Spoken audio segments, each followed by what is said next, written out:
Selamat siang teman-teman. Saya mau sharing-sharing. Terutama saya tujukan kepada teman-teman yang tidak pernah mengenyam pendidikan tinggi atau masyarakat awam yang belum pernah atau mungkin belum mengetahui apa hipnoterapi itu.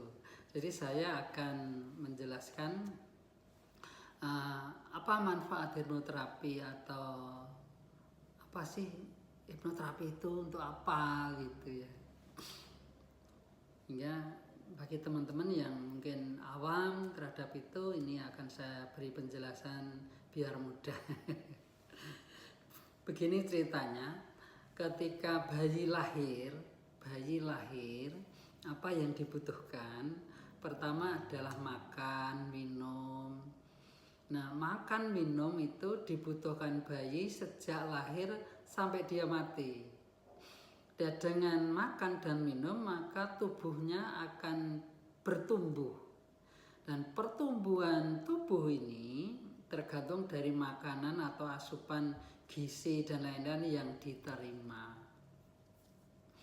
Nah, selain itu makanan yang berupa nasi, mungkin sayur, mungkin buah dan lain-lain, yang namanya bayi itu butuh yang lain, yaitu butuh komunikasi. Jadi ada hal-hal lain yang dibutuhkan, maka mama, papa mengajari mereka dengan bahasa ibu biasanya. Terus begitu. Dan bahasa ibu ini penting. Ini diajari kemudian direkam. Mungkin ada tingkah laku yang ditiru, kebiasaan yang ditiru terus menerus sampai dewasa nanti. Jadi ada dua hal yang sifatnya jasmani atau fisik, yaitu kebutuhan tentang makan, minum dan lain-lain. Tapi ada kebutuhan yang berupa psikis, kejiwaan. Nah, itu berupa kata-kata, suasana yang menyenangkan dan lain-lain. Sehingga perkembangan anak menuju dewasa itu perlu kata-kata, kalimat dan lain-lain. Anak masuk sekolah sebenarnya mereka mendapatkan makanan atau asupan. Tapi asupannya bukan makanan kayak nasi, kayak apa itu. Suatu hari tubuh ini bisa tidak nyaman, bisa sakit. Ya, yang berupa fisik ini bisa sakit. Nah, kalau tubuh itu sakit, maka yang bertugas membetulkan adalah dokter. Bisa saja tulangnya patah, mungkin di dalam tubuhnya ada bakteri.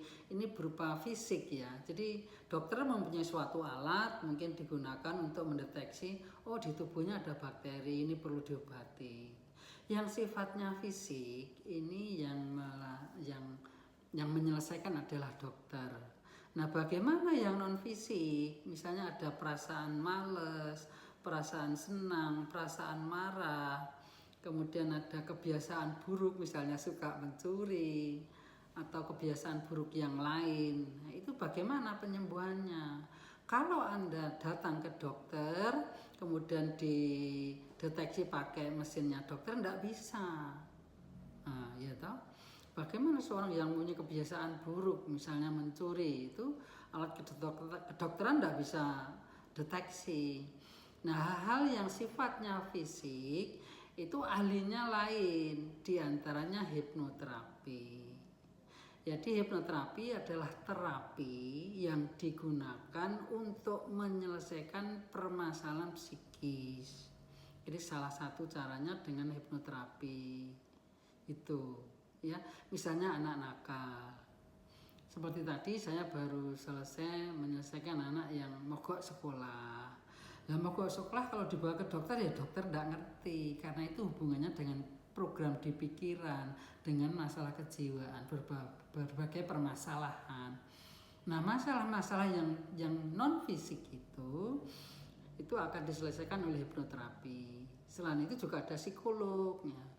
Kalau psikolog tugasnya apa nanti biar saya bukan orang psikolog ya, biar psikolog yang menjelaskan. Kayak psikiater itu apa gitu. Dokter yang punya spesial psikiater nanti biar psikiater yang menjelaskan. Tetapi ini adalah hipnoterapi, karena saya praktisi hipnoterapi, saya bisa menjelaskan. Jadi yang namanya pikiran itu bisa sakit, perasaan itu bisa sakit, artinya tidak normal, bisa bingung, bisa stres, bisa depresi. Lah ini kalau tidak diselesaikan bagaimana? Kalau dibawa ke dokter ya dokter tidak bisa.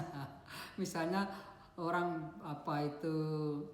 ada kebiasaan buruk, saya pernah terapi orang yang wudhu itu berkali-kali atau cuci tangan berkali-kali. Dia merasa masih ada bakteri di tangannya, sehingga nyuci tangan aja sampai lama sekali. Lah ini kan kebiasaan yang merepotkan ini. Itu kalau dibawa dokter ya mungkin tidak bisa, karena beda wilayah. Nah, wilayah-wilayah yang psikis, kebiasaan itu ditangani oleh hipnoterapi. Biasanya mereka bisa.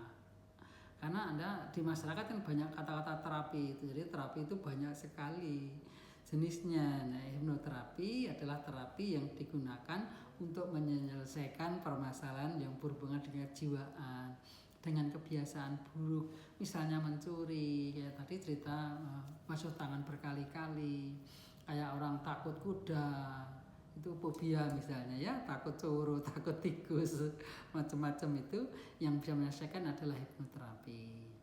Demikian sharing-sharing dari saya, mudah-mudahan bermanfaat bagi teman-teman yang tidak pernah belajar hipnoterapi, karena ini masalah kehidupan yang kompleks. Mudah-mudahan bermanfaat bagi kita semua. Selamat siang dan sampai ketemu pada lain kesempatan.